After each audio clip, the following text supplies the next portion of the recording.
আমাদের এইখানে স্টুডিওতে এসছেন আমাদের এইখানে আমাদের প্রথম যিনি অতিথি তিনি ঢাকারই বাসিন্দা এবং বহুকাল ধরে যিনি ঢাকায় রয়েছেন এবং ঢাকার অনেক পুরনো একটা বাসা। আমি আগে আপনার নামটা শুনি, আপনার নামটা প্লিজ একটু বলবেন এবং আপনি কোথা থেকে এসছেন একটু যদি বলতেন সবাইকে। আমার নাম মাসুদ রেজা। জি, আমি পুরানা পল্টন থেকে এসেছি। পুরানা পল্টন থেকে এসছেন। আপনাদের এই বাসাটা, যে বাসার ঘটনা আজকে আমরা শুনবো, আপনার পুরো পরিবার রয়েছে স্টুডিওতে, এখানে পুরো ফ্যামিলি রয়েছে, মানে আরো অনেকেই আছেন বাসায় হয়তো তারা শুনছেন। কতদিনের পুরনো এই বাসাটা? বাসাটা অ্যাকচুয়ালি এইভাবে তো বলতে পারবো না, যে আপনার আনুমানিক আনুমানিক 80-90 বছর বয়স হবে। অনেক পুরনো বাসাটা। জি, অনেক পুরনো। এবং আপনি বললেন যে আপনার বাসায় এখনো ফলের গাছ রয়েছে, আপনার বাসায় এখনো মানে, এবং এই বাসাটা ঘিরেই অদ্ভুত অদ্ভুত সব ঘটনা ঘটেছে, যে ঘটনাগুলো আমরা আসলে শুরু করবো হয়তো খুব স্বাভাবিকভাবে, কিন্তু মাঝে মাঝে এমন কিছু ব্যাপার আসবে যে ঘটনাগুলো চমকে উঠতে হয়। সেই রহস্য রাখার জন্যই আমরা শুরু করছি আপনার ঘটনাটা। এবং আপনার যে বাসাটা, সেই বাসাটা আপনি বললেন যে সেই বাসায় শুধুমাত্র যে আপনারা ভয় পান তাই না, এই বাসায় যদি কোনো অতিথি আসেন তারাও এক ধরনের অভিজ্ঞতা নিয়ে এই বাসা থেকে ফেরেন। হ্যাঁ, কিছু অভিজ্ঞতা পান। তো আপনারা আমাদেরকেও বলছেন যে আমরাও সেখানে যেতে পারি এবং আমরা আশা করছি আমাদের অদূর ভবিষ্যতে হোক আর সুদূর ভবিষ্যতে হোক, আমরা একটা শো আপনার বাসা থেকে করব যদি সম্ভব হয় আল্লাহর রহমতে। অবশ্যই। ওকে, আমরা চলে যাই আপনার ঘটনায়। এবং প্রথম আমরা কোন ঘটনা শুনছি সেটা কতদিন আগে ঘটেছিল? এটা 1998 সালের ঘটনা। জি, আমি একটু আগে ব্যাখ্যা দিই। অবশ্যই অবশ্যই, আপনি আপনার মতো করে বলেন। 1998 সালে আমাদের বাসাটা এরকম 3 তলা বাসা। জি, একতলায় এক চাচা থাকেন, জি, থাকেন বললে ভুল, থাকতেন। কারণ বড় চাচি, আমরা তাকে বড় আম্মা বলতাম। জি, তারপরে বড় আব্বা, ওনারা মারা গেছেন। মারা যাওয়ার ফলে আমার চাচাতো ভাইরা ওনারা সবাই আমেরিকা থাকেন, শুধু বাংলাদেশে থাকেন বড় বোন আর দুলাভাই থাকতেন। আচ্ছা, দোতলাতে এক চাচা থাকেন আর 3 তলায় আমরা থাকতাম। জি, আপনার 98 সালে আমি যখন এখানে ভোটার আইডি কার্ড প্রথম যখন প্রজেক্টটা শুরু হলো, আমি কিছু ওখানে কাজ পেয়েছিলাম, ছবির কাজ পেয়েছিলাম। তো ছবির কাজগুলো করার জন্য, যেহেতু ওই তলায় কেউ থাকে না বা থাকতো না, তো এটা পরিত্যক্তই ছিল ওটা এক ধরনের। আচ্ছা, আমি আমার দুলাভাইকে বলে যে আমি এখানে আমরা এই আইডি কার্ডের ছবির কাজগুলো করব, আপনি একটু আমাদের কাজ করার সুযোগ দেন। তো দুলাভাই খুব স্বতঃস্ফূর্ত ভাবে আমাদেরকে ওখানে সুযোগ দিল। জি, জি, আমরা ওখানে ছবির কাজগুলো করতাম। আচ্ছা, তো আমার একদম স্পষ্ট মনে আছে, কুরবানি ঈদের একদিন পরের ঘটনা। আচ্ছা, তো ঈদের মধ্যে সবাই তো বাড়ি চলে গেছে। জি, তো ওরা ফিরতে ডেফিনেটলি 4-5 দিন দেরি হবে। জি, তা আমি এই ফাঁকে মনে করলাম যে যেহেতু ওরা আসতে দেরি হবে আর কাজের যেহেতু অনেক চাপ, তো সেহেতু আমি কিছু ছবির কাজ করে রাখি। এই এই এই এই বাসাটাতেই আপনার যে ঘরটার কথা বলছেন, সেটার কিচেনটাকে আপনি বানিয়েছিলেন ডার্ক রুম। জি, জি, যেখানে আসলে ছবি ডেভেলপ করা হয়। আর কিচেন রুমের পাশেই একটা ওয়াশরুম ছিল। আমরা একটু বলে দিই সবাইকে, তাহলে সবাই মানে জিনিসটা দেখতে পাবেন যে একটা উনি যেটা বলছেন যে ছবি ডেভেলপ করার জন্য যে ডার্ক রুমটা থাকে সেটা একটা অন্ধকার রুম হয়, সেখানে বিশেষ রঙের বাল্ব জ্বালানো যায়, লাল রঙের, সম্ভবত লাল রঙের বাল্ব জ্বালানো যায় ভেতরে, এবং সেখানে একটা এনলার্জার থাকে একটা, এবং কিছু ধরনের কেমিক্যালস থাকে, যে কেমিক্যালস থেকে একই সাথে একটা সময়, এখন সেটা বন্ধ হয়ে গেছে, নেগেটিভও যেরকম ডেভেলপ করা যেত ঠিক একইভাবে সেখান থেকে আমরা ছবিও প্রিন্ট করতে পারি। একটা বিশেষ ধরনের কাগজ, যে কাগজটা আসলে কোনোভাবেই আলোর সংস্পর্শে আসতে পারবে না, কেমিক্যাল দিয়ে, ব্ল্যাক এন্ড হোয়াইট ছবি রাইট ছিল। তো আপনারা সেইভাবেই করতেন এবং সেই ডার্ক রুমটা ছিল এবং সেটা অন্ধকার হওয়াটা খুব জরুরি ছিল। জি। আর আমাদের এই যেটা কিচেন রুমকে যে ডার্ক রুম হিসেবে ব্যবহার করতাম, ঠিক তার লাগোয়া একটা ওয়াশরুম ছিল, আর সামনে একটা বড় রুম আর লম্বা একটা বারান্দা।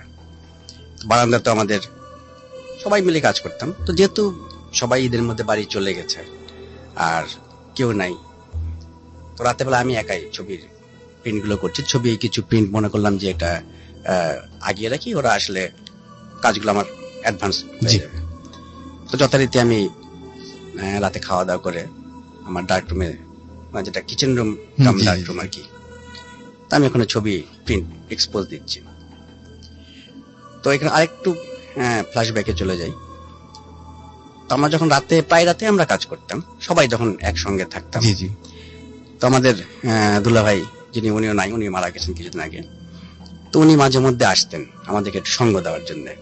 কখনো কখনো উনি ফ্লাস্কে করে চাও নিয়ে আসতেন, চিপস নিয়ে আসতেন। সবাই কাজ করছে, একটু উনি একটু সঙ্গ দিতেন, একটু মজা করতেন, করে আবার উনি যথাই চলে যেতেন। তো ওনার একটা হ্যাবিট ছিল, যখন উনি অনেক সময় আসতেন, যার জন্য আমরা যদি একা কাজ করতাম তাহলে আমরা করতাম কি, মেন ডোরটা, ওটা পুরোনো আমলের বাড়ি, তো রিং গুলো ছিল বড় বড়, ফলে রিং এর মধ্যে তালা লাগালেও একটু ফাঁক থাকতো। জি। তো ফাঁক থাকার জন্য আমরা ভিতর থেকে ওটা খুলতে পারতাম, আর বাইরে থেকে কেউ এসেও খুলতে পারতাম। তো দুলাভাই যদি, যার জন্য দুলাভাইয়ের কাছে একটা চাবি দেওয়া ছিল, তো দুলাভাই এসে চাবি দিয়ে খুললে উনি সচরাচর ভিতরে ঢুকে আগে একটু জিজ্ঞেস করতেন, কেউ তোমরা আছো, বা আচ্ছা কি হবে। উনি জানতেন যে ডার্ক রুমে যেহেতু আমরা কাজ করছি, খুললে প্রবলেম হবে, তো যার জন্য উনি জিনিসটা আগে আমাদের জিজ্ঞাসা করতো, বা উনি বলতে, এসব বের হয়ে আসো, চা এনেছি বা চিপস এনেছি। যাই হোক, তো এটা আমাদের একটা সুন্দর রুটিন ছিল, এবং সবাই আমরা জানতাম। তো ঈদের পর যেহেতু কেউ নাই, আমি একাই কাজ করছিলাম, আমি সুন্দর নিজের মনে, আপন মনে আমি এক্সপোজ দিয়ে যাচ্ছি। রাত কটা হবে আমি ঠিক বলতে পারবো না, আমার ওটা খেয়ালও নাই, এবং আমার কাছে তখন ঘড়িও ছিল না। তো আমি স্পষ্ট বুঝতে পারলাম যে কেউ একজন আসলেন, মেন ডোর খুললেন, সে ভিতরে আসলেন, এবং সরাসরি উনি চলে গেলেন ওয়াশরুমে গেলেন, ফ্লাশ করলেন, ট্যাপ ছাড়লেন, পানি পড়া শব্দ হলো, এবং টয়লেট থেকে উনি বের হলেন, এবং জাস্ট 2-3টে স্টেপের আওয়াজ পেলাম, তারপর আর কোনো আওয়াজ নেই। আমি কিন্তু কাজ করেই যাচ্ছি। হঠাৎ কিছুক্ষণ পর আমার মাথার মধ্যে একটা কাজ করলো, যে একজন আসলো, টয়লেটে ঢুকলো, তারপর বের হওয়ার পর কিন্তু আর কোনো পায়ের আওয়াজ পেলাম না। তাহলে সে কি হাওয়া হয়ে গেল? আমার মনে মনে চিন্তা করলাম, দুলাভাই বোধহয় একটু মজা করার জন্য হয়তো আমার ঠিক ডার্ক রুমের পিছনে দরজাকে দাঁড়িয়ে আছে হয়তো বা। আবার চিন্তা, না, দুলাভাই তো এরকম কখনো করেন না। আমি চিন্তাটা বাদ দিয়ে আমি আমার কাজ করেই যাচ্ছি, কিন্তু আমার সিক্স সেন্স কিন্তু ওখানে অলওয়েজ আমাকে নক করছে, যে আওয়াজটা কিন্তু আমি আর পাইনি, বের হয়ে এসছে, এটুকু আমি বুঝতে পারলাম। কিন্তু তারপরে কিন্তু আর কোন সাউন্ড পেলাম না, যে সে বের হয়ে চলে গেল, না ওখানে অন্যদিকে গেল, জাস্ট 3-4টে স্টেপ, আর কোনো সাউন্ড নেই। আমি কাজ করছি ঠিকই, কিন্তু আমার মাথা কিন্তু কাজ করছে ওই দিকে, যে কি আসলো, কি হলো, আমি ঠিক করতে পারছি না। তারপরে একটু পর আমার ডার্ক রুমের মধ্যেই বেশ হুটখাট টুকটাক আওয়াজ পাচ্ছি। আচ্ছা, যে আওয়াজগুলো কখনোই হয় নাই, বা আমার মানে আমি যে কদিন কাজ করেছিলাম আওয়াজ কোনো পাইনি। তার চেয়েও যেটা আমার কাছে বেশি আতঙ্কিত হয়ে গেলাম, আমি স্পষ্ট বুঝতে পারছি যে এই রুমের মধ্যে কেউ একজন আছে। এটা আপনি একদম নিশ্চিত? আমি একদম নিশ্চিত, কারণ এই যেখানে আমরা কয়েকজন বসে আছি, এটা তখন অনুভব করা যায়। আপনি লাইট নিভিয়ে দেন, মানুষ না থাকলে একটা যদি অন্য কিছু দুর্বল বোঝা যায়, কিন্তু একজন যে কেউ এই রুমের মধ্যে আছে এটা কিন্তু আমি স্পষ্ট বুঝতে পারছি। তার ফলে আমি আরো একটু ভয় পেয়ে গেলাম, যে আমি যখন ঢুকি তার আগে থেকে কি ওখানে ছিল না পরে ঢুকলো, কারণ আমি তো জানি যে আমি ভিতরে ঢুকেছি, আলো জ্বালিয়েছি, তারপর তো সব প্রিপারেশন নিয়ে তো কাজ শুরু করি, তখন কাউকে দেখিনি। কিন্তু একজন যে ভিতরে কোন একজন আছে এটা আমি স্পষ্ট অনুভব করতে পারছি। প্লাস যে একজন আসলো, টয়লেটে বের হয়ে গেল, তার সাউন্ড পাচ্ছি না, এই দুটো জিনিস আমাকে আরো একটু ভাবিয়ে তুললো, যে কাহিনীটা কি বুঝতে পারছি না। আমি কাজ করছি, যে আমি আমাকে জাস্ট মাইন্ডটাকে আমি এদিকে নিয়ে আসার চেষ্টা করছি, যে ওটা হয়তো আমার শোনার ভুল, বা কিন্তু তারপরও আমার ভিতরে কিন্তু ওইটা বারবার নক করছে, যে স্বাভাবিক, যে কে যেন একজন বের হয়েছে, কিন্তু তার আমি আওয়াজটা পাইনি। যাই হোক, তার কিছুক্ষণ পরে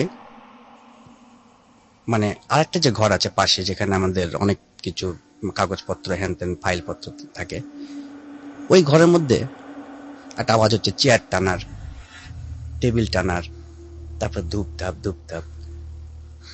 তার মানে চোর আসলো নাকি? স্বাভাবিক, হ্যাঁ, এরকম চিন্তা মাথায় আসাটা খুবই স্বাভাবিক। কি নিম আমার এখান থেকে, কারণ এমন তো দামি কোনো জিনিসপত্র না, আমাদের কিছু কাগজপত্র ফাইলপত্র মানে এগুলো তখন আছে। নানান রকমের জিনিস আপনার মাথার মধ্যে ঘুরপাক মানে- খাচ্ছে। আর এই জিনিসটা তো আমার কাছে কখনো হয়নি। হুম, হঠাৎ সেটাই সেটাই যার জন্য আমি একটু মানে বেশ একটু ঘাবড়ে গেছেন। ঘাবড়ে গেছি, আতঙ্কিতই।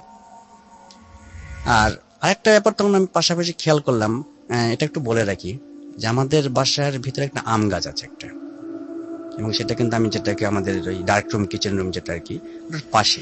আচ্ছা, এবং তখন মনে হচ্ছে যে একটা মানে ঝড় হচ্ছে, মানে গাছটাও বেশ ঝড়ের একটা গাছের একটা আওয়াজ হয় কিন্তু হ্যাঁ অবশ্যই অবশ্যই হয়। তো এটা মনে হচ্ছে যে একটু ঝড়ও হচ্ছে, কিন্তু বাস্তবিক হচ্ছে আমি কিন্তু বুঝতে পারছি না। জি। তো যাক, অনেক আমি নিজেকে আমি আবার একটু কন্ট্রোল করলাম, করে আমি আবার কাজ শুরু করলাম, যে কাজ করছি, কিন্তু ওটা আমার মাথার মধ্যে সবসময় ঘুরছে যে কি যেন একটা হচ্ছে, মানে আমি ফাইন্ড আউট করতে পারছি না। তো করতে করতে বেশি আমি একটু ঘাবড়ে গেলাম, যে আমি যেটাকে অ্যাকসেপ্ট করছি যে আমার রুমের মধ্যে কেউ একজন যে আছে, এটা তো আরেকটু মানে স্পষ্ট হয়ে গেল যে হ্যাঁ কেউ একজন আসলে মানে আসলে আছে এবং রুমের মধ্যে নড়াচড়া করছে। তো আমি বেশ বেশ মানে খুবই বেশ ভয় পেয়ে গেলাম। তো কাজ করতে করতে আমি মনে করলাম আজকের মতো এখানে স্থগিত করি, আর করবো না। এরকম চিন্তা ভাবনা জাস্ট করেছি যে তাড়াতাড়ি আমি চলে যাই এটা বন্ধ করে। ঠিক সেই সময় মানে আমি যেখানে ডার্ক রুম যেটাকে বানিয়েছি তার সামনে একটা লম্বা একটা বারান্দা আছে। আচ্ছা, এই বারান্দাতে একটা আওয়াজ পাচ্ছি, পায়ের আওয়াজ, মানে একজন হাঁটছেন। আচ্ছা, আমি খুব কান খেয়াল করে দেখি যে হাঁটছেন, তার পায়ে খড়ম। আচ্ছা, এবং আরেকটা শব্দ আসছে, সেই শব্দটা আমি অনেক চেষ্টা করে বের করলাম, তার হাতের লাঠিও আছে। তার মানে একসাথে খড়মের ঠকঠক এবং লাঠির একটা আওয়াজ, কারণ আপনার আওয়াজটা তো চেঞ্জ হয়ে যাচ্ছে। রাইট, খড়মের আওয়াজ একরকম আসছে, লাঠির আওয়াজ একরকম আসছে। এবং সেই বারান্দা থেকে এই মাথা থেকে ও মাথা যাচ্ছে, আর ঠিক আমার এই রান্নাঘরের গেটটার কাছে আসা মাত্র সে দুটো করে ঠোকা দিচ্ছে, দিয়ে আবার চলে যাচ্ছে মেঝেতে, বুঝতে পেরেছি। আবার ওই মাথায় চলে যাচ্ছে, আবার আসছে। এরকম 2-3 বার হওয়ার পর আমি দেখলাম এই সাউন্ডটা খুব চেনা চেনা আমার কাছে। তো অনেক চিন্তা ভাবনা করলাম যে আমার দাদা হাঁটতেন হাতে লাঠি নিয়ে, এবং উনিও পায়ে খড়ম দিতেন। তো বেশ তখন একটু মানে আমার প্রতি খুব নার্ভাস ফিল করলাম, যে মনে হয় আজকে আমার এখানে কাজ করাটা বোধহয় হয়তোবা প্রবলেম হচ্ছে, তো আমি মনে কাজটা বন্ধ করে দেই, মানে এটাই উচিত হবে। তো যথাযথ আমি তাড়াতাড়ি যেগুলো এক্সপোজ দিয়েছিলাম, ওগুলো জানেন আপনি প্রথমেই বলেছেন যে আলো লাগলে নষ্ট হয়ে যাবে, তাড়াতাড়ি প্যাকেট করে আমি প্যাকেটটা এক জায়গায় একটু সাইডে উঠে যে রাখলাম। আর আমি যেখানে বসে কাজ করছিলাম, যে এনলার্জারটা ছিল, ঠিক তার ডান সাইডেই কিন্তু মেন ডোর বের হয়ে যাওয়ার। তা আমি একটু উঠে যে প্যাকেটগুলো ওখানে রাখলাম, রেখে সরাসরি আমি বের হয়ে, সবচেয়ে ভয়ঙ্কর জায়গা এটাই, হ্যাঁ একদম বের হয়ে যাব বলে আমি আসছি, যেখানে ডোর আমি সোজাসুজি এসে হাত দিয়ে কিন্তু এখান থেকে দেয়াল। জি, আমি আপনার নিজের বাসা, আপনি বড় হয়েছেন, এবং বড় হয়েছে, এবং আমার তো মুখস্থ যে আমি এই যে বসে আছি, আপনার এই যে স্টুডিও, আপনার তো জানা আছে, আমি লাইট অফ করলে আপনি কিন্তু জানবেন যে আপনার ডোরটা কোন দিকে, আপনি কোন দিকে বসে আছেন, আপনার ডোর কোন সাইডে। আমি হয়তো নতুন আসলে আমি হয়তো না জানতে, কিন্তু আপনি জন্ম থেকে মানে বেড়ে উঠছেন আপনি ধীরে ধীরে, সেখানে তো কোনো ভুল হওয়ার কোনো প্রশ্নই নেই। আমি কি উল্টা দিকে আসলাম, তাহলে অপোজিটে হয়তো ভুল করে ফেলেছি আমি আতঙ্কে।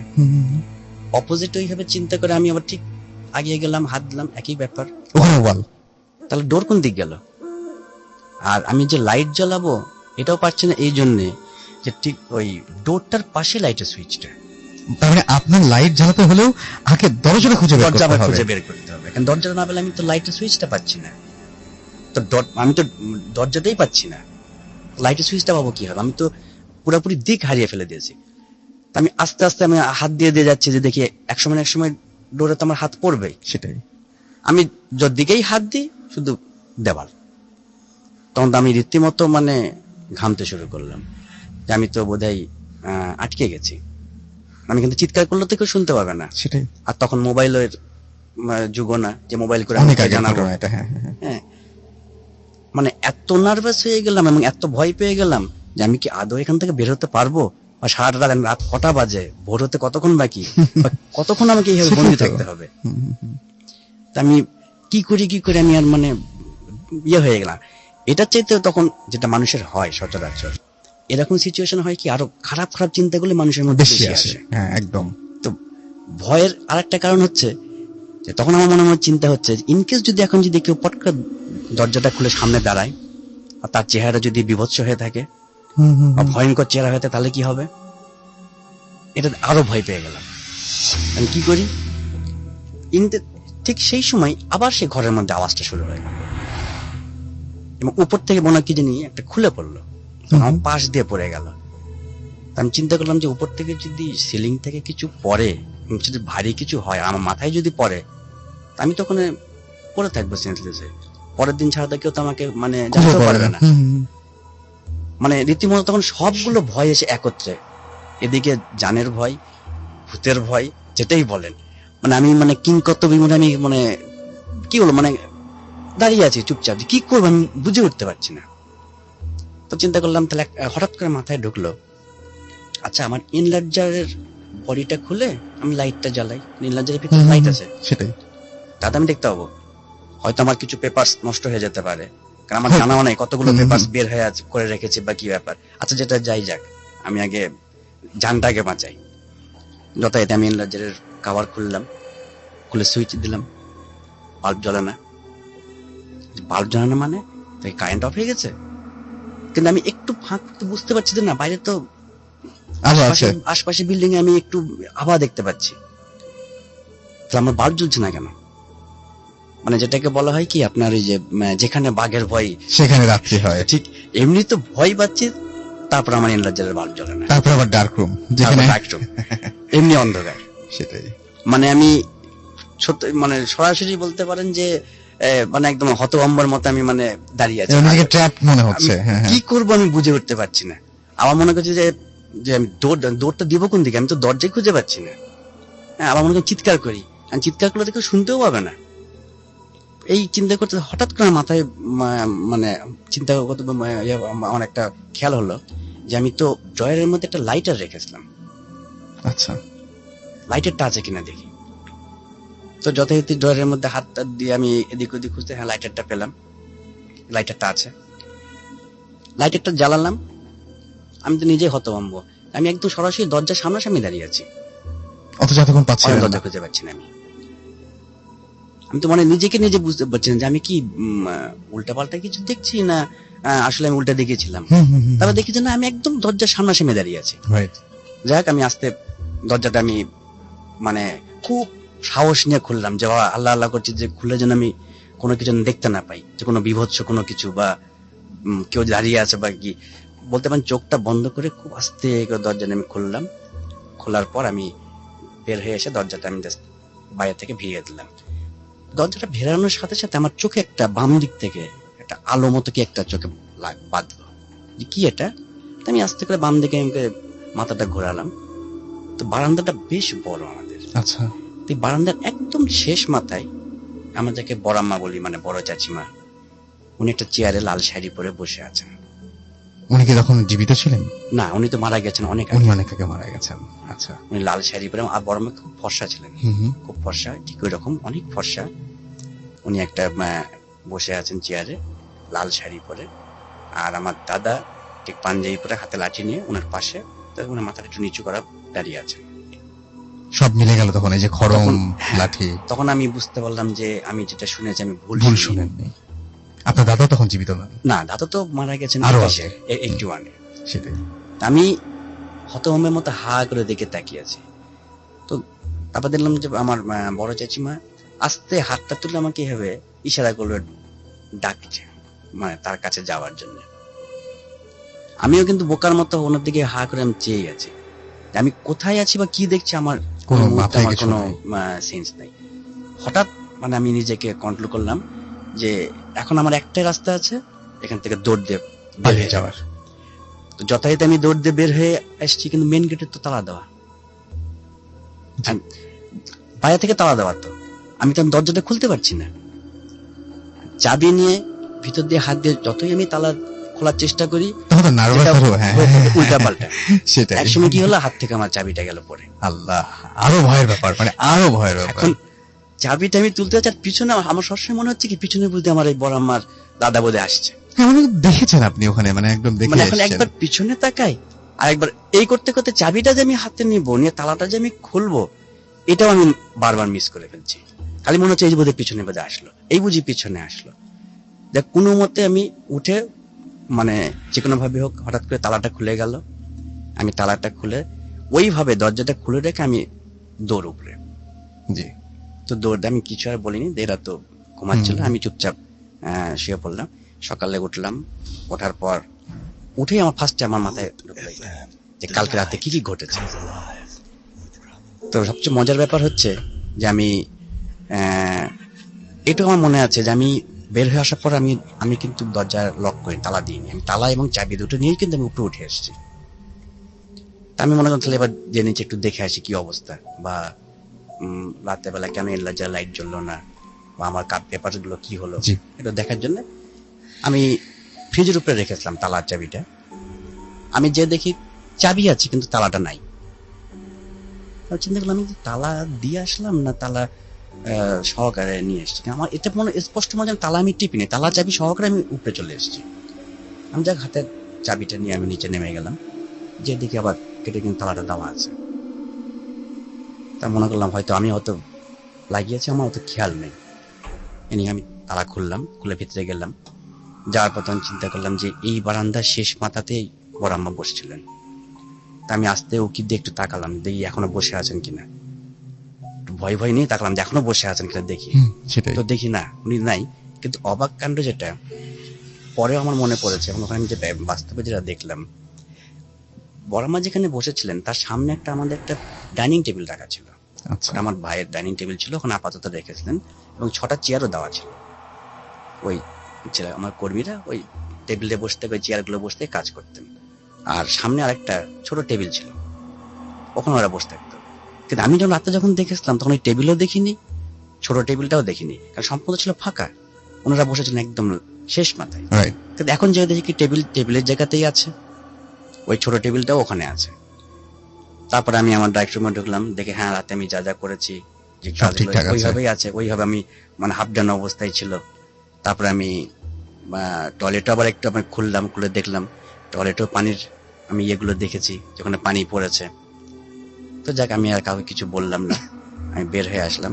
কিন্তু এই রহস্যটা আমি এখনো মানে উদ্ঘাটন করতে পারিনি, আমি কেন এরকম হলো। জি, thank you very much, thank you. আমরা আপনার কাছে আবারও ফিরে আসবো, আপনার আরো অনেক ঘটনা আছে এই বাসা নিয়ে, সেগুলো আমরা শুনবো। এবং এই ব্যাপারটা আমার কাছে খুব অদ্ভুত লাগে যে আপনি, মানে সবচেয়ে বেশি অদ্ভুত লেগেছে যে যেই বাসাটায় আপনি বড় হয়েছেন এবং যে বাসাটায় আপনার জন্ম হয়েছে, জন্ম থেকে যে বাসাটায় আছেন প্রতিটা ইঞ্চি আপনার চেনার কথা, সেই বাসাটায় হঠাৎ করেই আপনি আবিষ্কার করলেন যে আপনি কোনো একটা জায়গায় আটকা পড়েছেন এবং চারিদিকে প্রচন্ড অন্ধকার, আপনার ঘরের লাইট জ্বালাতে পারছেন না, বাইরে কারো অস্তিত্ব টের পাচ্ছেন, এমনকি ঘরের ভেতরে। এবং সেই মুহূর্তেই আপনার যদি মনে হয় যে এই মুহূর্তে আমাকে এই ঘর থেকে বের হয়ে চলে যেতে হবে, এবং সেই মুহূর্তে আপনি আবিষ্কার করলেন যে আপনার এই ঘরটিতে চারিদিকে দেয়াল, এবং চারিদিকে দেয়াল হলে এটা একটা কংক্রিটের কবরের মতো লাগার কথা, তাই না? যে কোনো দরজা নাই, কোনো কিছু নাই, এবং আপনি শুধুমাত্র চারিদিকে হাতড়ে পেরিয়ে যেদিকেই যাচ্ছেন সেদিকেই দেখছেন দেয়াল, এবং এখান থেকে বের হওয়ার কোনো উপায় নাই।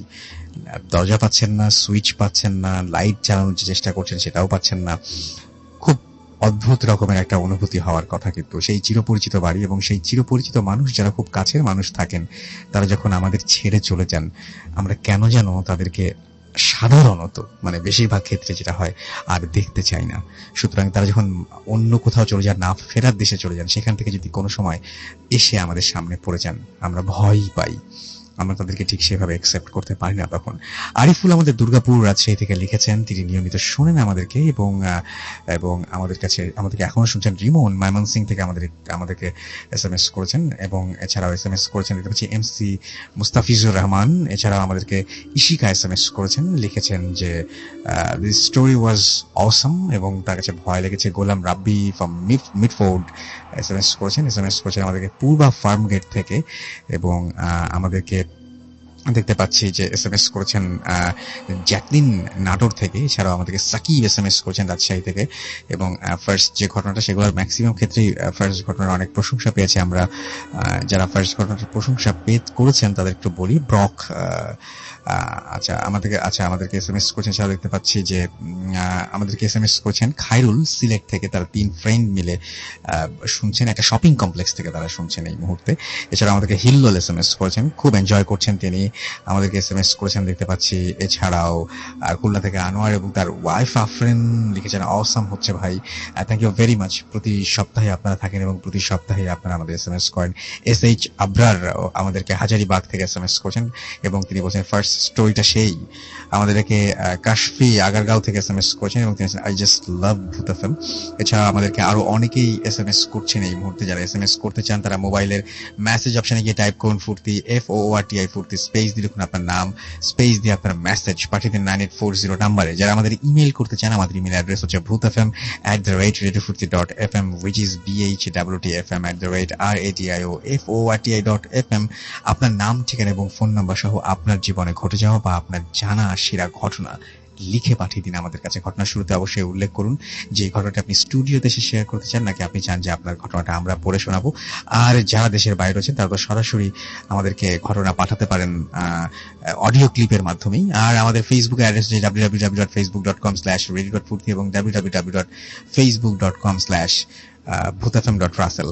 আমি দেখতে পাচ্ছি সেই রকম স্টোরি লিখেছেন তানভীর তাহজাব, আমার যে পেজটা রয়েছে সেখানেই দেখতে পাচ্ছি।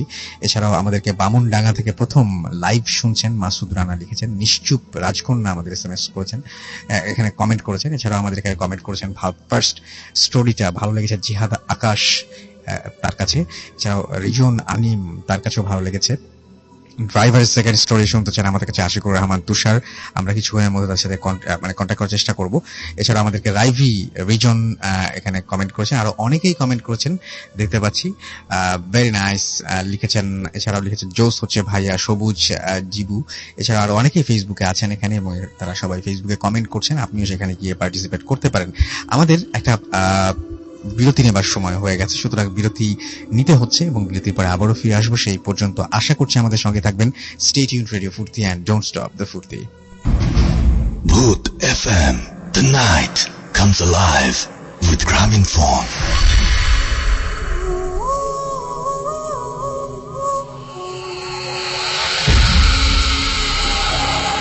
Welcome back. আপনারা এর মধ্যে অনেক এসএমএস পাঠিয়েছেন, অনেক কিছু করেছেন, ফেসবুকে লিখেছেন অনেক কিছুই। আমরা সেটাতে একটু পরে আসি, কারণ এই মুহূর্তে আপনাদের যেটা চাওয়া ছিল সেই অনুযায়ী আমাদের সাথে আমরা কানেক্ট করতে পেরেছি মিস্টার আকাশকে, এবং তিনি এখন সরাসরি আপনাদের সাথে কথা বলবেন, জানাবেন যে কেন তিনি তার পেশা পরিবর্তন করেছেন। হ্যালো আকাশ। ওয়ালাইকুম। কালকে গত শুক্রবারে আর কি, কালকে বলছি, গত শুক্রবারে আপনার প্রথম ঘটনা শুনেছিলাম যে ঘটনার জন্য আপনি প্রচন্ড ভয় পেয়েছিলেন, কিন্তু তারপরে একটা সময় আপনি অ্যাম্বুলেন্স চালানো পুরোপুরি ছেড়ে দিলেন। এই ছেড়ে দেবার পেছনে কারণটা কি? সেটা একটা ঘটনা, সেটা হচ্ছে আমার জীবনে মানে সবচেয়ে বড় ঘটনা। আমি মনে করি যেটা মানুষের অনেকেই নাকি মিথ্যা ঘটনা দেয়, বাট আমি মনে করি যে সেখানে যাদের সঠিকভাবে তারা বুঝতে পারে যেটা সত্যি না মিথ্যে। জি। সেক্ষেত্রে আমি একদিন মানে আমার প্রথম দিন আমরা ডিউটি করি কি 12 ঘন্টা, সকাল 10টা থেকে পরের দিন 10টা গাড়ি অন্যকে দিয়ে বুঝিয়ে আসি। আচ্ছা। আমাদের একদিন এক রাত ডিউটি করতে হয়, মানে অ্যাম্বুলেন্স যারা চালায় বা যারা জানে তারা জানে এটা বিষয়টা। জি।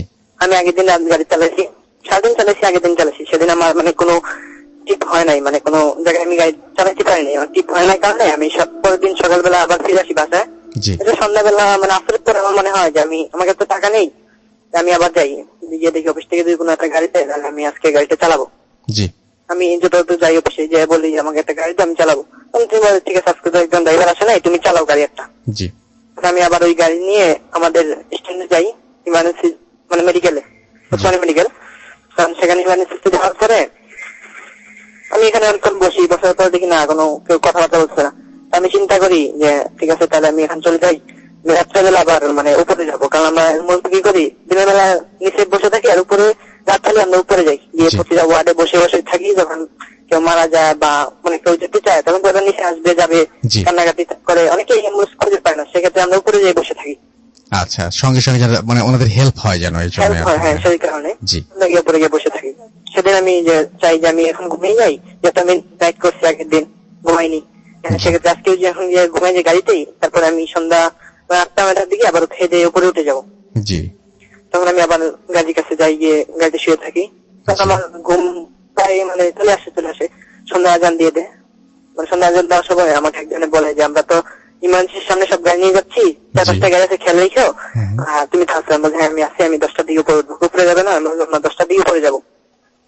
আমি বলছে যে ঠিক আছে তাহলে থাকো। তাই আমি গাড়িতে টেচারে শুয়ে থাকি। আমরা তো টেচারেই ঘুমাই। মানুষ অনেকেই বলে যে আমরা টেচারেই ঘুমাই, মূলত আমরা সবাই ড্রাইভার আছে অনেকেই শুনতেছে, আমি টেচারেই ঘুমাই আমরা। জি।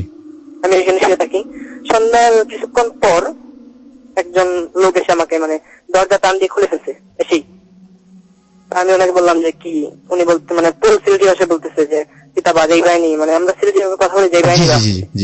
আমি বললাম যে হ্যাঁ যাইমু, কই যাই ভাইমু নি কান, তুমি ইমার্জেন্সি সামনে গাড়ি লো, আমরা ডেড বডি নামাই দিয়েছি। আচ্ছা। আমি তো বলছি যে ঠিক আছে, তো ঠিক পাই দিয়েছি যাই গিয়ে। তারা মানে কথা বলতে, তখন আমি মনে করছি নিশ্চয়ই 88 ঘন্টা হবে, আমি আর জিগাই নাই। জি। উনি আমাকে নিয়ে গেছে সামনে, আমি মানে উনি চলে গেছে। আমি জিজ্ঞেস আপনি যাবেন না, উঠেন। ওই বলছে দাঁড়াও আমার ওষুধ গুনটা আছে, আমি দিয়াই ফার্মেসি সেটার কাছে বলতেছে। আমি বলতেছে যে আমি ফার্মেসিতে ওষুধগুলো দিয়ে আসতেছি। জি। ঠিক আছে আপনি দিয়ে আসেন, আমি সামনে যাওয়ার কি রুগী না উনি বলছে ডেড বডি। আমি বলছি ঠিক আছে আমি তুলতেছি, আপনি যান। জি। তখন আমি ডেড বডি তোলার জন্য সামনে গাড়িটা নিয়ে আসলাম, অনেকটা দূর, প্রায় 3-4 মিনিট লাগে। সিলেটের তারা অবশ্যই চিনতেছে, পার্কিং থেকে নামছে অনেকটা দূর, ওখানে আমি গাড়ি নিয়ে আসি, এসে ডেড বডিটা তুলি। আর তখন আমাকে একজন তুলেছে, সে আমাদের মেডিকেল স্টাফ। জি। নাজমুল ভাই, উনি আমাকে ডেড বডিটা তুলে দিয়ে বলছে যে যাও কি বা মাথা লাগতো না, অনেক টাকার কথা বলতেছে, মাথা লাগতো না, যাও কি বালা মানুষ আছে। আমি ওদেরকে নিয়ে তুললাম, তুলে মানে মেডিকেল বাইরে জিজ্ঞেস কোথায়, ওনারা বললো যে ময়মনসিংহ যাবে। জি।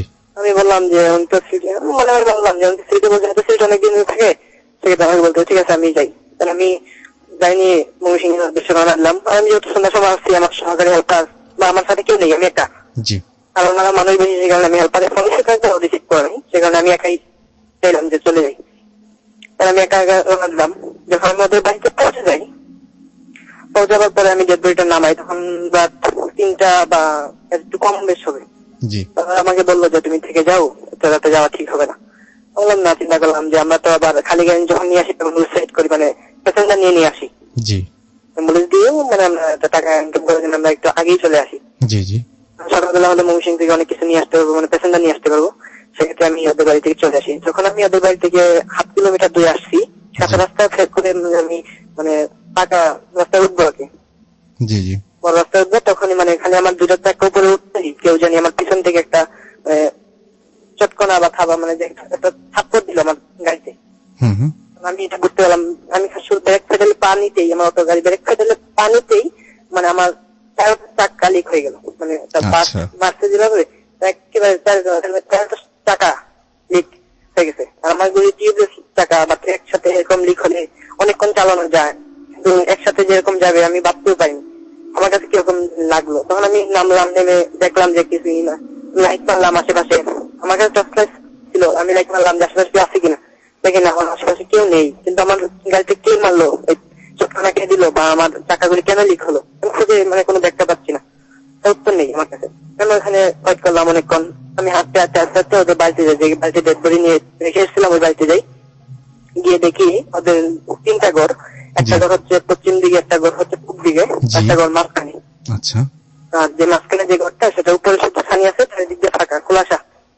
সেখানে 2জন বসে কোরআন শরীফ পড়তেছে, একজনে বসে কি জানি বলতেছে, আর মানে ওদের মানে মৃতদেহের সঙ্গে যা যা করা হয় সেগুলি করতেছে, আগরবাতি জ্বলতেছে। অর্থাৎ একজন বললো কি ড্রাইভার সাহেব চলে আসে, মানে তাদের বাসায় বলছে ড্রাইভার সাহেব চলে আসছেন। আমি বললাম হ্যাঁ আমি তো চাইতে পারি না, অনেক রঙ। ও ঠিক আছে আপনি বসেন। আমাদের বাড়িতে বসলাম, সকাল হলো। আমি চলে গেছি, মানে টায়ার ঠিক করার জন্য, কারণ যেহেতু 4টা টায়ার, আমার সাথে তো একটাই জায়গা, একটা করলেন। আমি একটা একটা করে কাজ করাইতেছি। আমরা বলবো যে এখান থেকে 10 কিলো থেকে 15 কিলোমিটার, সেটা জায়গাটা হচ্ছে আপনার ময়মনসিংহ অঞ্চলের বগুড়ার এলাকা, আর সেটা হচ্ছে আপনার কি পোড়াকান্দুলিয়া বাজার সাইডে, থেকে 3 কিলোমিটার দূরত্ব। সেখানে আশেপাশে কিছুই নেই, আর মানে একটা গ্রাম, এখানে কারেন্ট যায়নি সেখানে। তখন আমি ওই এখানে গেলাম, মানে একটা টাকা নিয়ে যাইতেছি, কাজ করাইতেছি, এরকম করতে আমার সন্ধ্যা হয়ে গেছে। আর আমি আবার ওদের বাড়িতে যে দুপুরে খাইছি, তখন আমার বললো যে, আমি বললাম কি ডেড বডি এখনো খবর দেন নাই? বলে যে না, এখন ডেড বডি খবর দেন নাই, আমার একজন ভাই বিদেশ থেকে, উনি আসবে তখন দিব। বললাম ঠিক আছে, আমাকে ডাক দিয়ে যেহেতু আপনার এখানে রয়েছি, আমিও জানাজে শরীক হবো। ঠিক আছে, আমরা অবশ্যই আপনাকে ফোন দিব। ঠিক আছে। রীতিমতো ওই টায়ারের দোকানে আসি যাই, এরকম করতে করতে আমার প্রায় 8-9টা হয়ে গেছে টাইম। যখন আমি ওই 8-9টা হয়ে গেছে, তখন আমাকে ওনার একবার ফোন দিচ্ছে যে আপনি কোথায়? বললাম যে আমি তো দুধ নই বাজারে। তখন উনি বললো ঠিক আছে, আপনি আসেন, আপনি অপেক্ষা করতেছে, আপনি আসলে জনাজা করবো। আমি বললাম যে ঠিক আছে। তখন আমি এখান থেকে একটা ওই এলাকার মোটরসাইকেল চলে গেছি, মোটরসাইকেল ভাড়া করে ওদের বাড়িতে যাই। তারপরে সবাই ডেড বডি দেখতেছে, আমিও দেখতেছি রীতিমতো। আমি যখন ডেড বডিটার সবাই দেখতেছি, আমি যাই দেখি যে একজন মানুষ নিয়ে আসলাম, দেখি। আমরা কখনো ডেড বডির মুখ দেখি না আসলে। আপনারা কখনো দেখেন না যারা অ্যাম্বুলেন্স চালান? যারা বেশিরভাগই সময় আমরা ডেড বডি দেখি না। আচ্ছা আচ্ছা। কারণ আমি ডেড বডির মুখটা যখন দেখলাম, তখনই আমার মানে কি বলবো, আমার সারা পৃথিবী যখন আমার কাছে ঘুরে গেল। কেন বলেন তো? আমি তখন দেখি যে লোকটা আমার সাথে ভালোভাবে কথা বললো, সিলেটি ভাষায় কথা বললো, সেই লোকটাই সেই মানে ডেড বডির মানুষটা। ও মাই গড, মানে যে আপনাকে ঠিক করেছেন? আমাকে ঠিক করেছেন, আমাকে বলছেও যে আমি ওষুধটা দিয়ে আসতেছি, আমার এখানে ডেড বডি রাখা আছে, যান। আমাকে বর্ণনা দিতে যে আমার একটা বাতিজা আছে ওইখানে দাঁড়ানো, এরকম এরকম দেখবেন, নীল শার্ট পরনো, কালো প্যান্ট। আমি দেখে অবাক হয়ে আমি সব মিলে গেছে সব। মানে আমার কাছে কিরকম বলবো, বলে দিতে হবে আমার কাছে কিরকম লাগছিল তখন। সেখানেই পড়ে তখন আমি যখন আসে অজ্ঞান থেকে, মানে আমি স্বাভাবিক জীবন ফিরে আসি, তখন আমি তাদেরকে বলি আমার কথা কি ওরা বিশ্বাস করতেছে না।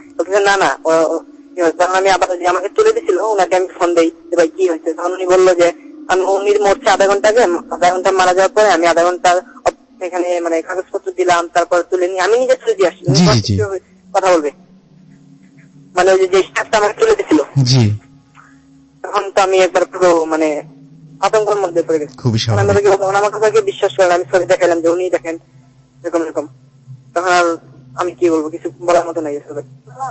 Thank you so much. তারপরে আমি যখন আমার ঘটনা শেষ হয় না আসলে, আচ্ছা আচ্ছা আচ্ছা, আমি যখন আবার ওই তখন আমি দেখি যে সন্ধ্যা আবার মানে ওই 5:30 আমি অজ্ঞান ছিলাম, সন্ধ্যা হয়ে গেছে। তখন আমি তাদেরকে বলি যে দেখেন আমি তো চলে যেতে হবে, আমাকে মানে কোনো মতো আমাকে গাড়িতে নিয়ে দেন আমাকে। মানে আমি হেঁটে আমার মতো অবস্থা ছিল না। তো আমি গাড়ির কাছে আসি, এসে গাড়িতে উঠি, ওঠার পরে দেখি আমার হেডলাইট জ্বলতেছে না। ওইখানে আমি আবার মানে কাজ করবার জন্য গাড়িটি মানে হেডলাইট ছাড়া গাড়ি চলে আনছি অনেক দূর পর্যন্ত। আনার পরের দিনও আমি দেখছি যে আমি যখন ওই গাড়ি হেডলাইট ঠিক করলাম, ঠিক করে আমি আরো কিছু দূর আসছি, আসার পরে দেখি হঠাৎ করে যে লোকটাকে আমি দেখছি ডেড বডি, যে লোকটা আমার সাথে কথা বলছে, সেই লোকটাই আমার থেকে মনে করেন 10-15 হাত ধরে দাঁড়িয়ে রয়েছে। অনেকগুলি মানুষ সেখানে দাঁড়িয়ে রয়েছে। আমি সেটা থেকে স্টারিং অবস্থায় মানে আমার কাছে কি বলবো, আমি একটা মানে চিৎকার দিয়ে তখন সেখানেই অজ্ঞান হয়নি। আমি মানে একটা কি বলবো ভাই, মানে আমি অন্য একটা মাইন্ডে পড়ে গেছি যে কি দেখতেছি আমি। আমি তখন এখানে ব্রেক করার পরে দেখি যে আসলে মানে উনি দাঁড়িয়েছে, এখনো দাঁড়িয়ে আছে। সবাই আমার দিকে আসতেছে, মানে হরন বাজতেছে, তো হরনের চাপ করছে, সবাই আমার দিকে আসতেছে, কিন্তু ওই লোকটা এখানে দাঁড়িয়ে রয়েছে।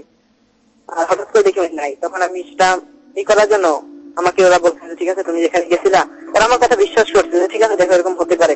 আর ওই বাড়িটা হচ্ছে ওরা সবাই ডাকে পাগলার বাড়ি বলে ওই এলাকার।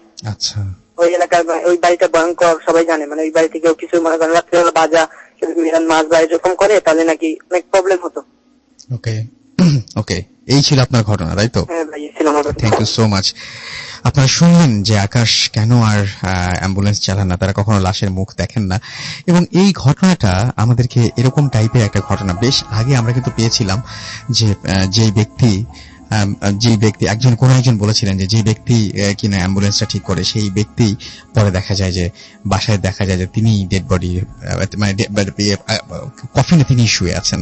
তো এটা যখন অন্য কেউ বলেন তখন হয়তো আমাদের বিশ্বাস করতে একটু কষ্ট হতে পারে, কিন্তু যিনি বলছেন তিনি নিজে একজন ড্রাইভার, তিনি নিজে অ্যাম্বুলেন্স চালাতেন। এবং আমি ভুল বশত গত এপিসোডে তার কোম্পানির নামও বলে দিয়েছিলাম, এবং সেজন্য তিনি মানে তখনই বলেছিলেন যেটা বলাটা ঠিক হয়নি, I am really sorry for that. এবং এখন তিনি তিনি এখন প্রাইভেট কার চালান শুধুমাত্র এই একটা জিনিস। তার জীবনের পুরো ঘটনাটা আপনার নিশ্চয়ই মনে আছে, আগের এপিসোডে তিনি কি বলেছিলেন, সেই চার্চের ভেতরে গিয়ে সেই মহিলার সাথে সেই জার্নিটা।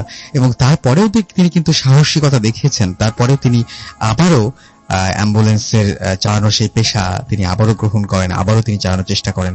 বাট খুব সুবিধাজনক অভিজ্ঞতা ছিল না পরেরটাও, এবং পরেরটাতে যে ভদ্রলোক এসে তাকে সবকিছু ঠিকঠাক করলো, যে ভদ্রলোক চাইলো যে বললেন যে লাশ নিয়ে যেতে হবে, গিয়ে দেখলেন যে সেই ভদ্রলোকই শুয়ে আছে একটা লাশ হয়ে।